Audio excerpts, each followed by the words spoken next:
Hey guys, I thought I'd do a follow up on how it went tonight. Kids seemed to really enjoy it. We started with a an obstacle course where the kids had to put on a big burden, and then they had to pick up a book and crawl through a swamp of despond, a slough of despond, climb a hill of difficulty, and then put some armor on. And Jackie took all their pictures, and so I'll post those in a minute so you can see the kids when they did that. They really enjoyed that. But then we went in and did the Pilgrim's Progress. So we did chapter 1 of this book, which is The Adventure Begins.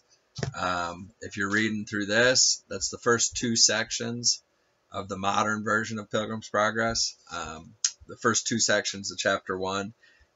The first part's on fleeing city of destruction. The second part is about being in pursuit of Christian.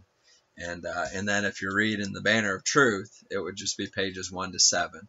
So you read until Obstinate leaves Christian and Pliable to go on. Obstinate goes back to the city of destruction. So I'm not going to go through rehash everything, but the kids seem to really enjoy it, love it, really engaged. So which was exciting for me, and I really enjoyed. But just to highlight a couple things, for those of you who might not be reading it but might want to have some discussion because they were really tracking with it.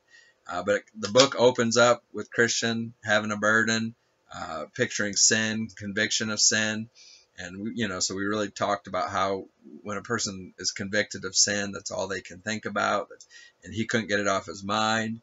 The guilt, shame, the idea that his sin is leading to judgment. We talked in Psalm 38, verse 4, about how that's a biblical view of sin.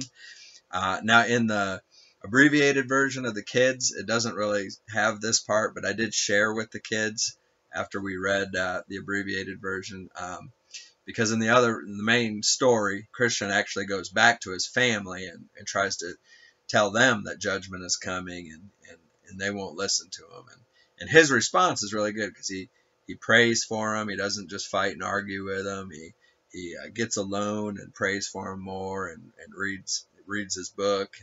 And so anyway, those are just real good things. But eventually, Christian is just consumed and convicted and can't even move. And of course, God sends him evangelist. And so we talked about, that being a mature Christian, that God is at work in Christian's life. And so evangelist comes, and he explains to him the gospel. And so the first thing evangelist does is we flee the wrath to come, Matthew 3, verse 7. Christian says, I don't know where to go. And so he points him. He says, well, you see that wicket gate? And of course, we talked from Matthew 7, 13 and 14, how that's referring to Jesus. And he says, you see that wicket gate? And Christian said, no, I don't see it. And again, discussed how when you're convicted of sin, sometimes you can't understand how Christ is the answer, whatever. You have that conviction, but you just don't see it. So, of course, evangelist is a good, godly Christian, doesn't hesitate, realizes that God is working in Christian's life. And so he says, well, you see that light next to the gate. And of course, discuss with the kids how the light is, God's word. Psalm 119, 105, 2 Peter 1, verse 19. And again, so the light leads us to Christ. And so if you can see the light, stay in God's word. God's word will take you to Christ. And just, again, phenomenal type stuff. Picturing there. So when he hears that, Christian leaves, he goes, his family tries to call him back.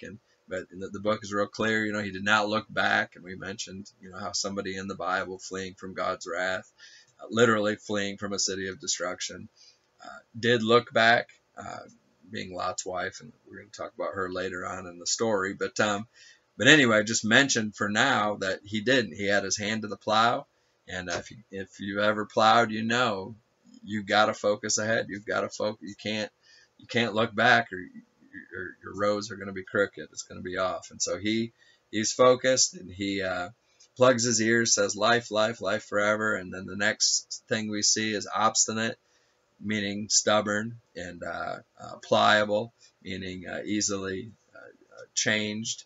His neighbors, they both come and approach Christian to try to get him to turn around. And obstinate just is a picture of the basic American hostile American culture hostile to God, mocks the Bible, doesn't even look in the Bible, ad hominem. You got to be an idiot to believe these things, that. So it just really exemplifies our culture, and it tries to entice Christian to go back, and in Christian he refuses, and so then him and obstinate Christian kind of begin to work with Pliable, and Pliable's soul. Pliable changes his mind and decides to go with Christian, and of course, um, you know, we don't know. We'll have to come back next week and see what happens, but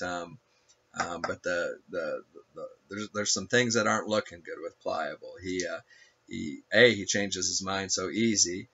B, he likes the idea of a beautiful country that lasts forever and seems good, but he doesn't look in the book. He just takes Christian's word and is like, well, this could be good. He has no burden, and again, what a picture, unfortunately, of the gospel in many modern churches today. A gospel that appeals to people, their personal needs, various things, but a gospel that doesn't contain any conviction of sin. And so that's where the story leaves. Obstinate leads them and says goodbye. If you guys are going to be idiots and do go that whatever. Obstinate goes back to the city of destruction. We'll pick the story up next week.